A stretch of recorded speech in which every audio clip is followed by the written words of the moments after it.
On the western coast of the Istrian Peninsula, where the fertile red earth meets the crystalline blue of the Adriatic Sea, the town of Porec extends into the water like a timeless stone vessel. From a distance, its most prominent feature is the elegant, soaring bell tower of its famous basilica, a landmark that has guided sailors and pilgrims for nearly 1,500 years. As one draws closer, the compact, harmonious form of the old town reveals itself, a dense cluster of terracotta roofs and weathered stone walls enclosed on a small peninsula.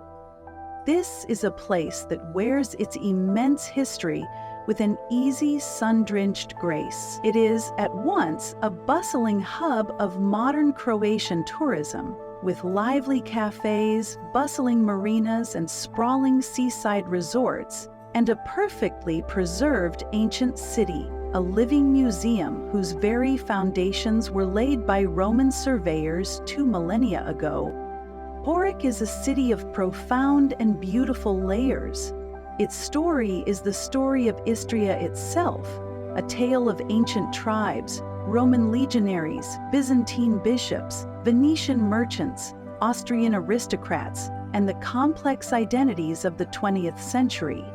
Yet what makes Porec truly extraordinary is the clarity with which these layers can be read. The city's street plan today is a near-perfect replica of the Roman military camp, or castrum, upon which it was built. To walk its central thoroughfare, the Decumanus Maximus, is to tread the exact same path as a Roman centurion, a medieval merchant, or a Venetian governor. This ancient skeleton of stone has proven remarkably resilient, enduring centuries of change while providing the framework for all subsequent growth. And at its heart, containing one of the world's most breathtaking artistic treasures, is the Euphrasian Basilica, a UNESCO World Heritage Site whose golden mosaics have shimmered in the Istrian light since the age of Emperor Justinian.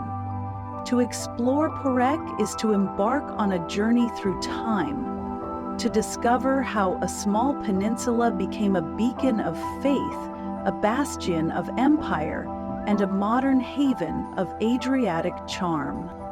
The story of Porec begins long before the arrival of the Romans, in the hill forts of the indigenous people who first settled this land. The Istrian Peninsula was the domain of the Histri, an ancient tribe of mysterious origin, known to Greek and Roman writers as skilled sailors and fierce pirates. They lived in fortified hilltop settlements called gradine, strategically positioned to control the surrounding land and sea routes. The hill, where Porec now stands, was likely the site of one such settlement, a natural defensive position with a safe harbor. The Histri developed a distinct culture, but their fiercely independent nature brought them into direct conflict with the inexorable expansion of the Roman Republic. After a series of brutal wars in the 2nd century BC, the Histri were finally subjugated, and the entire peninsula was brought under Roman control, paving the way for a new era of order, engineering, and urbanization. The Romans, with their genius for strategic planning, immediately recognized the value of the Porec Peninsula. Around the 1st century BC, they established a military camp, a castrum, on the site. They laid out a perfectly symmetrical grid, a testament to their obsession with order and efficiency. The camp was organized around 2 principal axes, the Decumanus Maximus, running east to west, and the Cardo Maximus, running north to south. This precise, geometric street plan would prove to be the most enduring legacy of Rome in Porec. It was a rational design imposed upon the landscape, and it has dictated the flow of life in the old town ever since. In the 1st century AD, under the reign of Emperor Tiberius, the settlement was elevated to the status of a full civilian city, or colonia, officially named Colonia Iulia Parentium.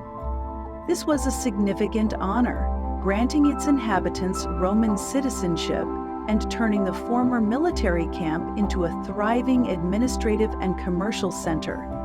The heart of public life in Parentium was the Forum, located in the northwestern part of the town, in the area now known as Marifor Square. This was the city's main public square, a bustling space for commerce, politics, and social gatherings. On its western edge, overlooking the sea, stood two magnificent temples. One was a grand temple dedicated to Neptune, the god of the sea, a fitting tribute for a city whose prosperity was so closely tied to maritime trade. The other was likely dedicated to Mars, the god of war. Today, only fragments of these once great structures remain, a few column stumps, a section of ancient paving, but they are a powerful reminder of the city's classical past, of a time when Roman priests performed sacrifices on the spot where tourists now sip their coffee. Parentium became a prosperous Roman city. Its economy was based on the fertile agricultural hinterland, the Ager Parentinus. The rich red earth of Istria was perfect for cultivating olives and grapes, and Parentine olive oil and wine were exported throughout the Roman Empire. The countryside was dotted with grand agricultural estates, or villae rustica, which were both luxurious country homes for the wealthy and productive centers of agricultural enterprise. The city itself was equipped with all the amenities of Roman urban life, including a sophisticated sewage and water system, parts of which are said to still be functional beneath the medieval streets. For several centuries, Parentium enjoyed the peace and prosperity of the Pax Romana, a stable and orderly Roman city on the shores of the Adriatic. As the Roman Empire began to decline in the 4th and 5th centuries, a new force began to shape the life of Parentium: Christianity. The new faith arrived early in Istria, and Porec became one of the region's first organized Christian communities. This early period was marked by persecution, and the community's most cherished figure is Saint Maurice of Parentium, the city's first bishop, who was martyred for his faith during the persecutions of the late 3rd century. He would become the patron saint of Porec, his legacy forever entwined with the city's spiritual identity. The first Christian gatherings took place in secret within a private Roman house, the Domus Ecclesia. Following the Edict of Milan in 313, which granted tolerance to Christianity, this house was adapted and expanded into a public place of worship. On this very site, in the second half of the 4th century, a formal basilica was constructed. This was the pre-Euphrasian Basilica, a large double church with an adjoining baptistry. While this structure was later demolished to make way for its more famous successor, its memory is preserved in the magnificent floor mosaics that were carefully incorporated into the later building. These earlier mosaics, visible today through glass panels in the floor of the Euphrasian Basilica, depict images of fish, a common early Christian symbol for Christ, and inscriptions bearing the names of the faithful who sponsored the work.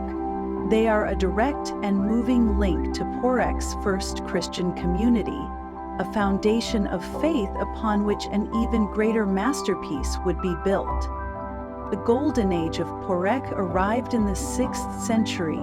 The Western Roman Empire had fallen, and after a period of Ostrogothic rule, Istria was reconquered by the Eastern Roman, or Byzantine Empire, under the brilliant and ambitious emperor Justinian I. This was an era of immense artistic and architectural energy, the age that produced the Hagia Sophia in Constantinople. The newly installed Bishop of Porec, a dynamic and visionary man named Euphrasius, was determined to create a cathedral complex in his city that would rival any in the empire and stand as a glorious testament to the triumph of the Church and the power of Byzantium. Around the year 553, Euphrasius began his monumental project. He demolished the old 4th century basilica, preserving its sacred location and some of its precious mosaics, and began the construction of a magnificent new cathedral complex. It was a project of immense scale and sophistication, comprising not just the church itself, but a complete episcopal ensemble. This included a graceful colonnaded atrium, which served as a courtyard of transition from the secular world to the sacred space, a beautiful octagonal baptistery where new Christians were initiated into the faith, and a grand bishop's palace, which served as the administrative and residential center of the diocese. The entire complex was a perfectly integrated expression of early Christian architectural principles and Byzantine artistic sensibilities. The basilica itself is a model of classical form and spiritual grace. Its interior is divided into a central nave and 2 side aisles by 2 rows of elegant Greek marble columns. The capitals atop these columns are a fascinating study in Byzantine art. Some are classic examples of the intricate lace-like carving favored by Byzantine artisans, while others depict the monogram of Saint. The overall impression is one of light, space, and rhythmic procession, guiding the eye of the worshipper inexorably towards the focal point of the entire building, the glorious mosaics of the apse. It is here, in the semi-dome of the main apse, that the artistic and spiritual purpose of the basilica reaches its breathtaking climax. The mosaics of the Euphrasian Basilica are considered among the finest examples of Byzantine art in the world, a shimmering golden vision that has awed visitors for nearly 1,500 years. The central panel depicts a serene and majestic Virgin Mary enthroned, holding the Christ child on her lap. This is one of the earliest known depictions of the Theotokos, Mother of God, in a Western basilica, a theme that was central to Byzantine theology. She is flanked by archangels and a procession of local saints. We see Saint Maurus, the city's first martyr, and, most remarkably, a figure of Bishop Euphrasius himself. He stands holding a detailed model of the church he has built, presenting his offering directly to the Virgin. It is a powerful statement of patronage, piety, and the bishop's own place in the history of salvation. The entire scene is set against a background of pure gold leaf tesserae, tiny squares of glass that catch the light and make the apse appear to glow with an otherworldly, divine luminescence. The figures are rendered in the classic Byzantine style, formal, frontal, and imbued with a sense of eternal calm and spiritual authority. The colors of their robes, deep blues, rich greens, and pure whites, are incredibly vibrant. Below this main scene, a series of smaller mosaic panels depict the Annunciation and the Visitation, while the walls of the apse feature beautiful roundels with portraits of female saints. On the triumphal arch above the apse, Christ is depicted as a young man holding an open book, flanked by his 12 apostles. Taken together, these mosaics form a complete and coherent theological program, a visual Bible designed to instruct and inspire the faithful. The extraordinary quality and completeness of this 6th century complex is the reason for its designation as a UNESCO World Heritage Site in 1997. The Byzantine Golden Age eventually faded, and Porec, like the rest of Istria, entered a period of instability. After periods under the control of Lombards and Franks, the town increasingly looked to the rising maritime power of the Venetian Republic for protection and stability. In 1267, Porec formally submitted to the rule of Venice, beginning a period of association that would last for over 500 years. The Lion of St. Mark, the symbol of Venice, became a ubiquitous feature in the town, carved above gateways and on the facades of palaces. Life under Venetian rule was a mixed blessing. The Republic provided military protection and access to its vast trading network, but it also exploited Istria's resources, particularly its timber for shipbuilding, and ruled with a firm hand through an appointed governor, or podesta. The period was also marked by recurrent outbreaks of the plague, which repeatedly devastated the town's population. Despite these hardships, the Venetian era left a beautiful and indelible architectural mark on Porec. To protect its valuable asset from rival powers like Genoa and the ever-present threat of pirates, Venice invested in strengthening the town's fortifications. In the 15th century, as gunpowder artillery made older medieval walls obsolete, two formidable towers were constructed to guard the peninsula. The Pentagonal Tower, built in 1447, stands at the entrance to the Decumanus, its robust, solid stone construction a symbol of Venetian military might.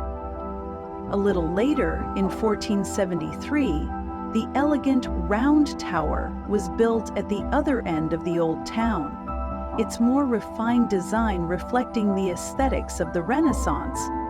It was during the Venetian period that the wealthy merchant families of Porec built the beautiful palaces that still line the town's ancient streets. The architectural styles evolved over the centuries, but the Venetian Gothic style is particularly prominent. Characterized by its delicate pointed arches, intricate tracery, and decorative details, it imbued the town with a distinctly Venetian flavor. A walk along the Decumanus reveals a succession of these beautiful buildings. The Zuccato Palace is a superb example of flamboyant Venetian Gothic, its facade adorned with elegant trefoil windows. The House of the Two Saints, a small 15th century building, is named for the two carved stone reliefs of saints that flank its upper window. One of the oldest and most charming secular buildings in the town is the 13th century Romanesque house, with its distinctive overhanging wooden balcony, a rare survivor from its era. These palaces, with their carved coats of arms and elegant architectural details, tell the story of a prosperous merchant class, their fortunes tied to the maritime empire of Venice. Another architectural gem from this period is the building that now serves as the Istrian Assembly Hall. Originally a 13th century Gothic Franciscan church, it was deconsecrated and later, during the Austrian period, transformed into the seat of the regional parliament. Its severe Gothic exterior hides a magnificent interior, its ceiling adorned with elaborate Baroque stucco work from the 18th century. The fall of the Venetian Republic at the hands of Napoleon in 1797 marked the end of an era. After a brief period of French rule, Porec, along with the rest of Istria, was absorbed into the Austro-Hungarian Empire. The 19th century under Austrian rule was a period of peace, stability, and significant development. The Austrians established Porec as an important administrative and judicial center. They invested in infrastructure, built schools, and most importantly, they laid the foundations for the industry that would come to define modern Porec: tourism. With the advent of steamship travel, the Austrian aristocracy and the wealthy Viennese bourgeoisie began to discover the charms of the Adriatic coast. Porec, with its rich history, pleasant climate, and beautiful coastline, became a fashionable seaside resort. Grand hotels, like the elegant Hotel Riviera, were built to accommodate these new visitors. Health tourism flourished, with sanatoriums promoting the curative powers of the sea air. The Austrians also established an important agricultural institute in Porec, furthering the region's long traditions of viticulture and olive oil production. This period shaped the town's elegant, slightly genteel resort character. The 20th century brought immense upheaval and dramatic shifts in identity. After the collapse of the Austro-Hungarian Empire following the First World War, Porec and Istria were annexed by the Kingdom of Italy. The period of Italian rule saw a policy of forced Italianization. Following the Second World War, the region was incorporated into Tito's Yugoslavia. This led to a significant exodus of the Italian-speaking population and a new era under a socialist government. Finally, with the breakup of Yugoslavia in 1991, Porec became part of the newly independent Republic of Croatia. This complex century of change has left Porec with a multifaceted identity and a population that understands the fluidity of borders and nationalities. It was during the Yugoslav era, from the 1960s onwards, that Porec underwent its most dramatic modern transformation. The government invested heavily in developing the coastline for mass tourism. To the south of the Old Town, two vast self-contained tourist complexes were created: Plava Laguna, Lu Lagoon, and Zelena Lagoon, Green Lagoon. These sprawling resorts, with their large hotels, apartment complexes, campsites, beaches, sports facilities, and entertainment venues, became the engine of Porec's tourism boom. They turned the town from a genteel resort into one of Croatia's largest and most popular tourist destinations, attracting millions of visitors from Germany, Austria, Italy, and beyond each summer. While these resorts exist as separate entities, their presence defines the modern economy of Porec. However, in recent years, there has been a growing appreciation for the attractions beyond the large complexes. The beautiful hinterland of Porec is being rediscovered. A network of cycling and hiking trails now crisscrosses the countryside, following old railway lines like the famous Peninsula route. The region's wine roads lead visitors to small, family-run wineries, offering tastings of local grape varieties like Malvasia Istriana and Turan. A new generation of producers is creating world-class olive oils, winning international awards. Natural attractions, like the nearby Baradine Cave with its stunning stalactites and the unique aquatic salamander, the Olm, offer a different kind of adventure. In the end, the enduring genius of Porec lies in its remarkable ability to contain all these layers of history and identity without conflict. The ancient Roman grid, the Documanus and Cardo, still serves as the main artery for the throngs of summer tourists licking gelato. The ethereal, golden mosaics of the Euphrasian Basilica offer a moment of profound spiritual and artistic contemplation just steps away from a bustling cafe. The solid Venetian towers that once guarded against cannons now stand sentinel over a marina filled with luxury yachts.